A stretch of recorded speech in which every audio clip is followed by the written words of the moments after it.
we have had lots and lots of questions about our Bimini, our frame, our Dodger, and the Enclosure.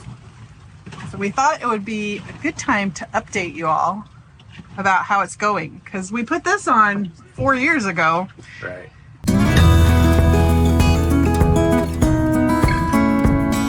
Frame that we have, we got this off of Sport Fisher that was being crushed in the boatyard, and it was the top part of their tower, and they were going to crush the boat. So we bought it from the boatyard. I think we paid like 400 bucks or something for this.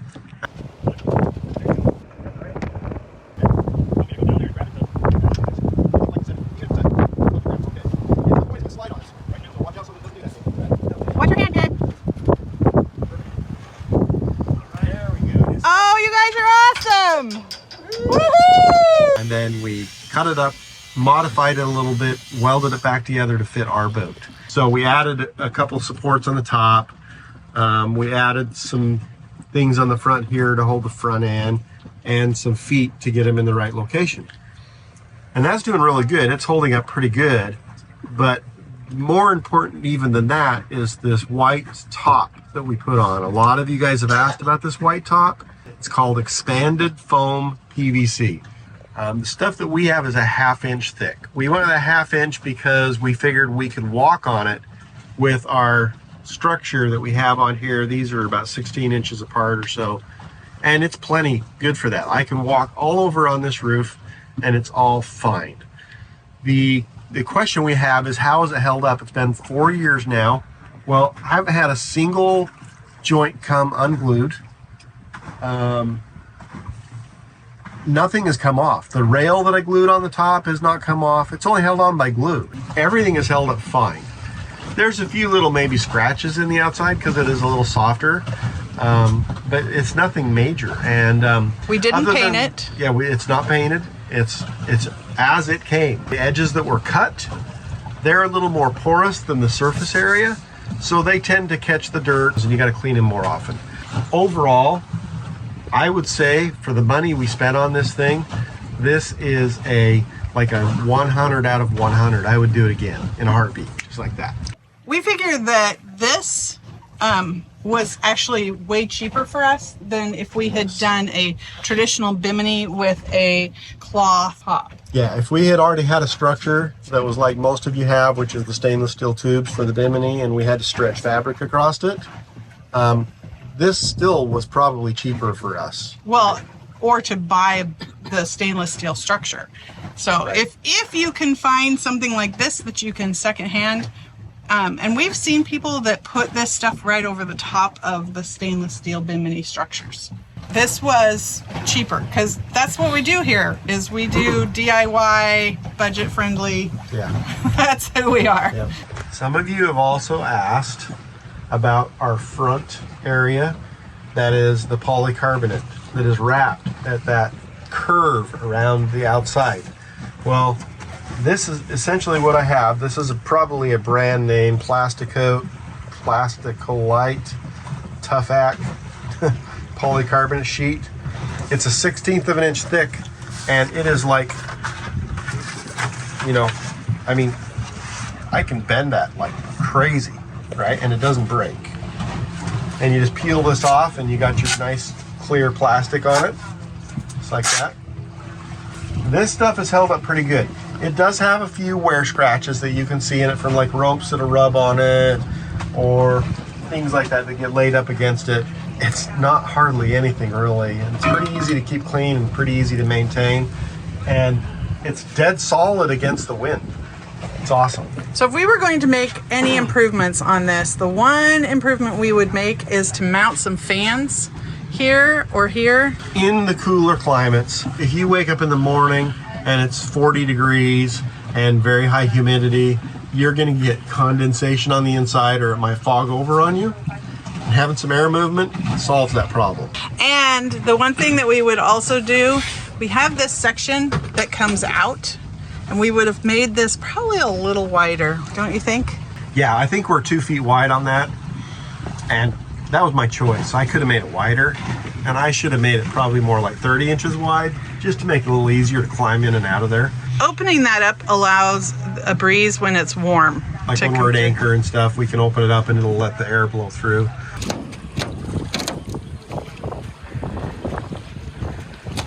So what we are using for Velcro is this 3M dual lock. I guess it's like a high strength industrial Velcro. The little points are just plastic, and so it's basically both sides together. It doesn't matter where you stick it, it just sticks. The nice thing about this is that it sticks well, and it's not like regular Velcro that the little hooks and the fabric get fuzzy after a while and doesn't hold. This still holds. It's like incredible. This has been 3 years and it's still holding on that front. All right, so this was something that a friend of ours had on their boat, and we adapted the idea. So this is leftover netting from our rails, and we put it up here so that we can store stuff, because this is kind of the catch-all. This is like your garage. I don't believe that. We will clear this off, but within a couple of days of swimming and doing things, it fills back up. Having something extra like this hanging from this is a great way to store some of the stuff like that, because storage on a boat is a premium. So are these ropes always here? Rope. Rope. What do we use those for? This is all part of our laundry system. Since we installed that washer machine, we need to dry things, and Todd doesn't like to put his unmentionables on the rail. So his underwear goes up here. Most women don't want their unmentionables on the rail. Let's leave it at that. This is the reality, is that you find stuff that works and you just keep using it like this. If you want like pretty, perfect, amazing, always looks 100%, you're on the wrong channel. Because this is reality. This is what it's really like out here. What she said is important. This is called functionality. It's called living on a boat. Sometimes things are messier, sometimes they aren't. Well, you know? Because a lot of channels will run around and tidy the boat and make everything look good and put their makeup on and do their hair before they turn on the camera. And that's not, we just decided that that wasn't who we wanted to be. Some people have more money than other people and can afford the giant condo on the water. Hey, if you're one of those people, I want to be you.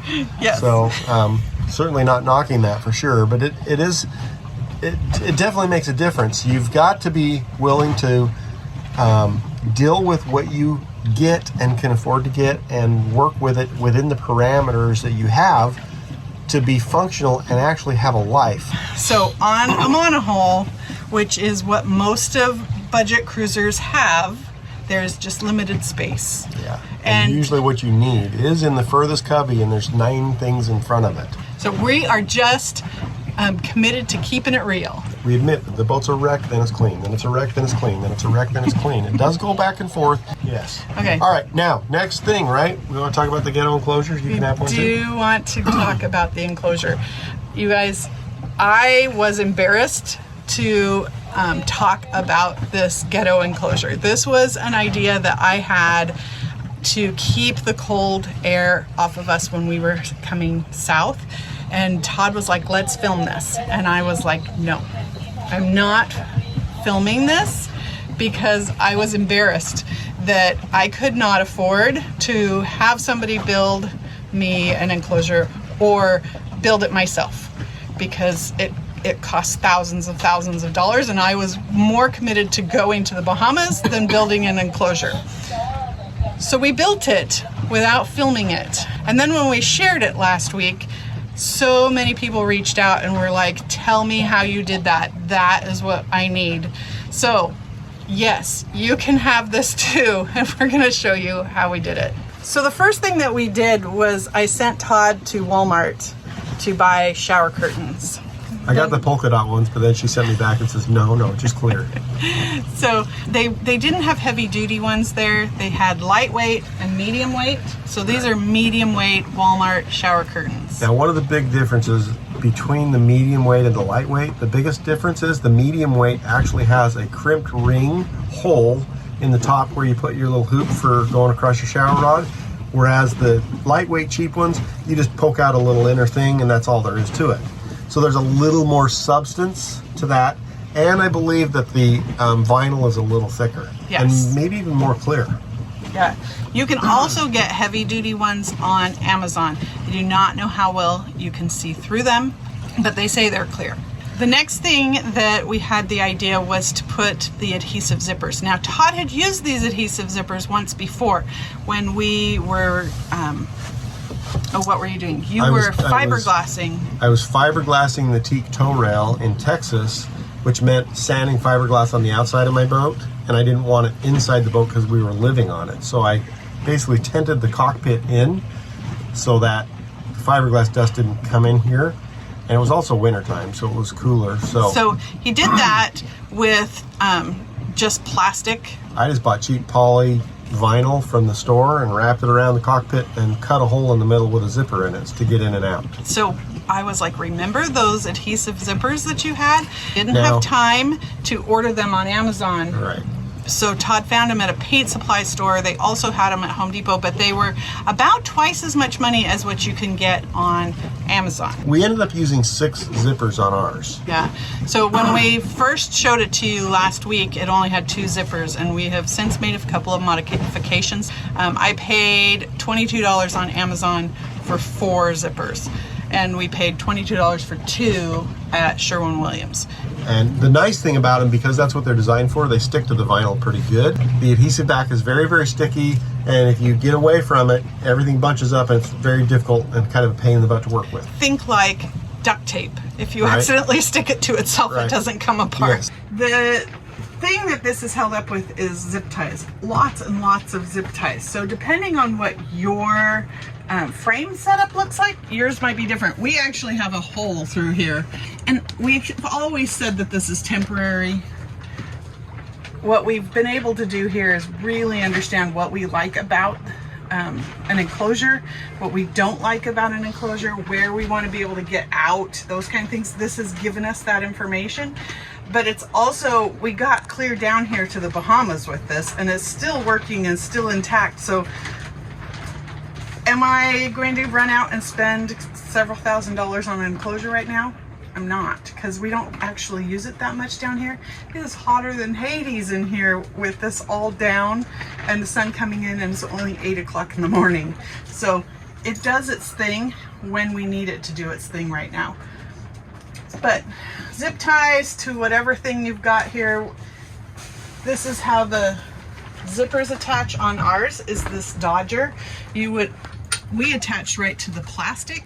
You're gonna have to figure out some way to attach to whatever Dodger you have. And it's important that you have a Dodger, because this only works because there's not a bunch of wind coming in this direction. But I know that you guys are DIYers and you can figure it out. This is just an example of how we've done this, and you need to adapt it to your situation.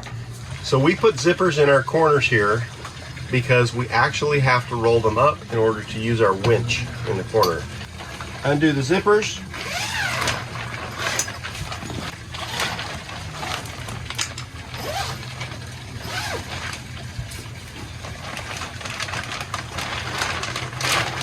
So we want to make sure that we roll it up from the inside, otherwise we fill them up with rainwater. And we have sailed with just these corners up and everything else down, and it works fine under most of the wind conditions. So you can get a little bit of air if you want it, or close off as much air as you need to.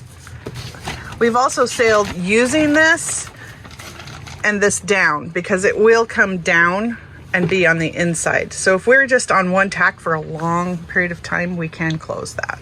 We're holding it up with these little rappets. These are little 12-inch rappets. These are the better quality ones. The ones at Walmart, you don't even get a full season out of them before they're degraded completely with UV. So you can find these on Amazon too, but I have dozens of these on the boat because I use them for everything, everywhere. You can see I got paddles attached to the roof, flags, our lines. There's a lot of uses for them. So, you know, winding up cords, holding up lines, whatever you want, they're awesome. So how do we tension these on the bottom, okay? So these guys are these little rubber rings, elastic rings. and they work pretty good for holding things in place.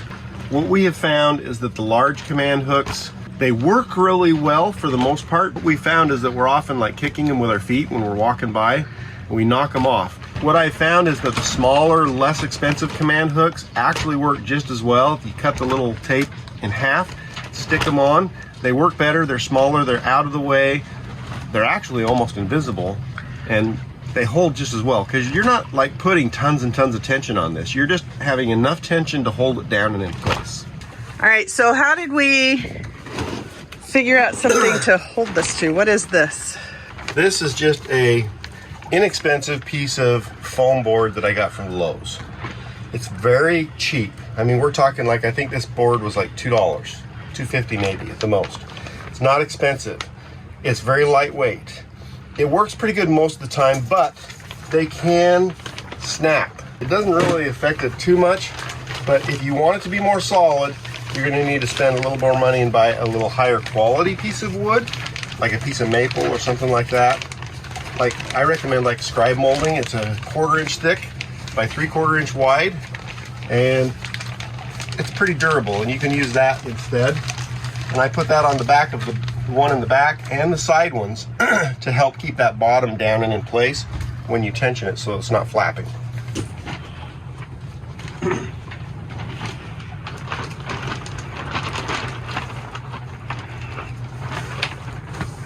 If it's windy, you're gonna need 2 people if your panels are this big.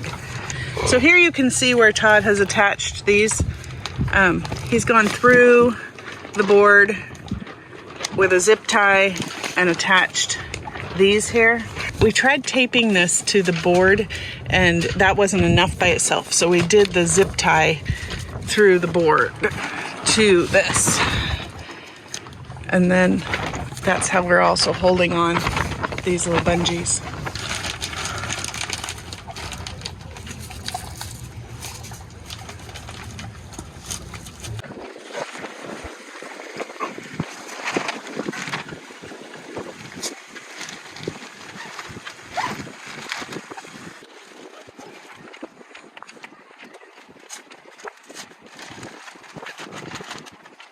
So that's how the enclosure works, and we have sailed in it up to about 30 knots. About over 30 when we started having that storm that night. We had to roll it up because we were afraid it would come A apart. little bit of that is wind direction. But a beam breach at 40 knots wasn't doing so well. Right. We hope that that helps. We know that sailing can be expensive, and what we do here on this channel is show you how we're doing it on a budget ourselves. DIY budget. Cheap as we can, but we still want it to be functional and as durable as it can be. Just like many of you guys. If you are looking for more help from DIY cruisers who have been there and done that, check out our Spoondrifter guides. and if you're looking for some personal help, you've got some questions, you're just not quite sure, we are now offering consultations, mentoring. If you would like a little bit of help with that project that you've got going on, give us a call down in the link below. If you're trying to figure out how to get on a boat, what boat to buy, or just not wanting to go through some of the rougher patches that you hear about, Right. we can help. We will see you next week. Take care, people. We'll see you.